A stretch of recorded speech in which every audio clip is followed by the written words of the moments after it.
going on, Jerome's? The 2024 NFL selection meeting is officially in the books, and your Vikings came away with pretty decent haul. And Kwesi, heading into year 3, there have been some question marks. Well, the spreadsheet had gotten 2 sort of whatever drafts, although he did get Addison, although he did get Ivan Pace Jr. and Mekhi Blackman, which is fantastic. Pace Jr. was a UDFA, but Kwesi made the moves, made it happen. Trading up and getting J.J. McCarthy at 10, trading up and getting Dallas Turner at 17. Woo woo. That's right. So J.J. and also, Kwesi saying that Jefferson deal might get done pretty soon, and wanted to give J.J. his own week. I love that, man. So the J.J. to J.J. connection. Oh, sorry, J.J. to Jets connection is going to be uploaded here very, very, very soon, and also the whole thing about. We moved on. I sort of feel bad for the Falcons, but then again, screw them.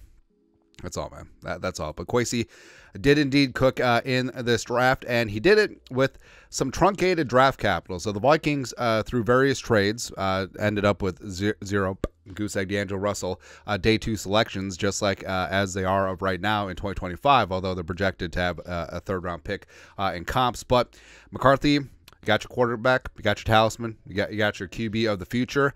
There at 10, you got Dallas Turner. For my money, I think he's the best pure pass rusher off the edge in this class. And also, yes, he does need to add some size. Yes, he does need to work on setting the edge against the run. But so he comes in with Grenard, Van Ginkel, Jihad, Patrick Jones second as a situational pass rusher, and then he develops and grows and shows into the guy, just like the Panthers did with Brian Burns. So I can't wait to trade Dallas Turner to the Giants for a 2nd-round pick in 5 years, after turning down multiple firsts from the Rams. But you have 2 blue-chip studs in the 1st round, and it's fantastic. And I love and respect that Kwesi, scouting department, Kevin O'Connell, they identified who they wanted specifically, and they went and got him. And McCarthy, they could have panicked, traded up, but they didn't. And they waited till he was there at 10, the small trade up with the Jets, and got him. And Turner, I love it, man. I love it. Again, the aggressiveness, the go-get-your-guy mentality, and the Vikings and Kwesi, they put together one of the best young, aggressive, fun teams in the league. And heading into day 3, I had a very open mind of whatever they wanted to do. I'm a firm believer in BPA, best player available, and some of the positions, when there was other players on the board, there's like, well, the Vikings need this, the Vikings need that. No, highest player on your board, go get it. Just because you're always going to have needs. And just because a position isn't specifically a need right now, if they're the best player, that need could open up in 2 or 3 years. So that's why you have undrafted free agents. That's why you have regular veteran free agency. That's where you fill out your needs. That's what the Vikings are doing right now as UDFAs are rolling in.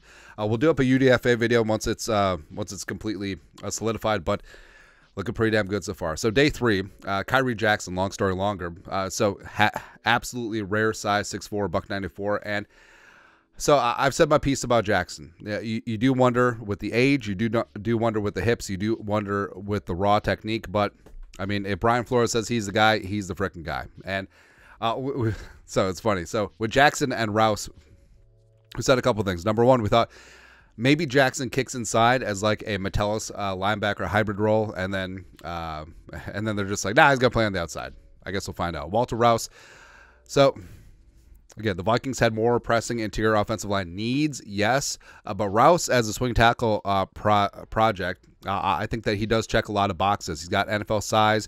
He's got solid athletic ability. I think that he literally has 5 years of starting experience. 52, 51 total starts, all at left tackle. So 4 years at Stanford, as well as a year at Oklahoma, protecting the front side for Dylan Gabriel because he's left-handed.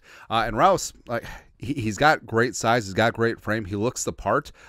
Obviously a high football IQ, very impressive dude.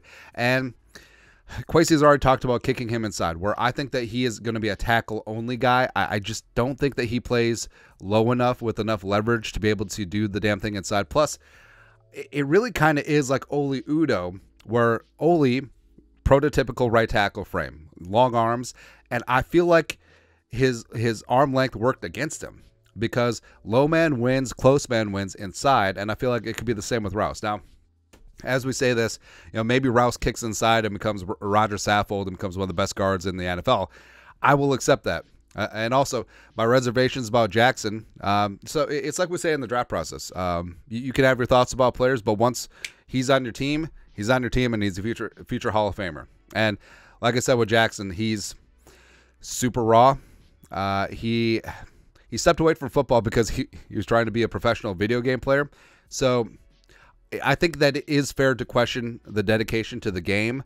Also was suspended at Alabama, but you can't discount what he did at Oregon last year. He was a true blue shutdown corner, as well as the two matchups, Oregon versus Washington, Rome Odunze, who's now with the Bears, they schemed Odunze away from Jackson. They did not want any of that smoke, and that says a lot, man. So even though have reservations, he's our guy now, cornerback one. Also, when he was taking time off of football, he was employee of the month at a deli at a grocery store. Cut that meat. I love it, man. Now, also in the 6th round, 203, the most controversial pick of the class. Although, I feel like it's like 50-50. I mean, some fans are obviously pissed off. It's like, oh, they drafted a kicker. They had other needs. But I feel like Vikings fans were very unique because we've been hurt so much by kickers that we're just like, well, if Will Reichard is the guy, then he's the guy, right? And what's interesting is that Saban at Alabama, and even Saban at like LSU, Michigan State, like had been hurt by kickers before. But Will Reichard, he was fantastic. And yeah, he missed that one in the epic game against Tennessee 2 years ago, but whatever. But in general, he's been nails. Now, does he have as big of a leg as you would think? Like, is he going to go out there and nail 61-yarders? Probably not at this moment in time. But in terms of a guy like 50 yards and in, automatic, he is. So I don't mind this pick at all. He was the first kicker taken. There was 3 total, I believe, in a run of a couple picks there. The Rams as well as Jaguars. Yeah, Jaguars took Cam Little. Yeah. So, like I said, is it a position need? Possibly. But also, was he the top guy available on the board? Yes. And that's the whole thing, too. Whereas, so at that time, before the Vikings had the 7th round picks, people were freaking out. Well, they need interior offensive line and interior defensive line, and they haven't done either. A couple things. So, yes, it's important to check those boxes, but what's the difference between a 7th round pick and a UDFA? The talent level is pretty close, right?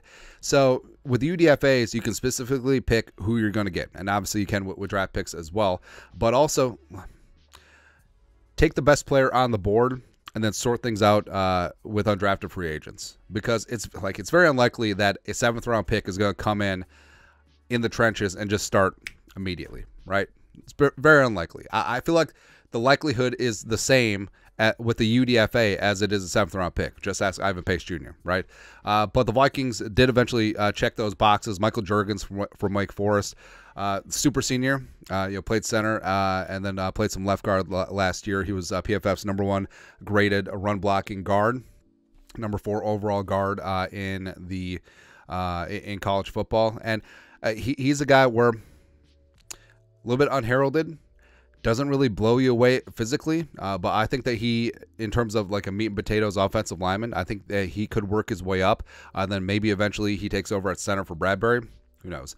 And then Levi Drake Rodriguez. Oh my goodness. Small school dynamo. He's quickly going to become a fan favorite.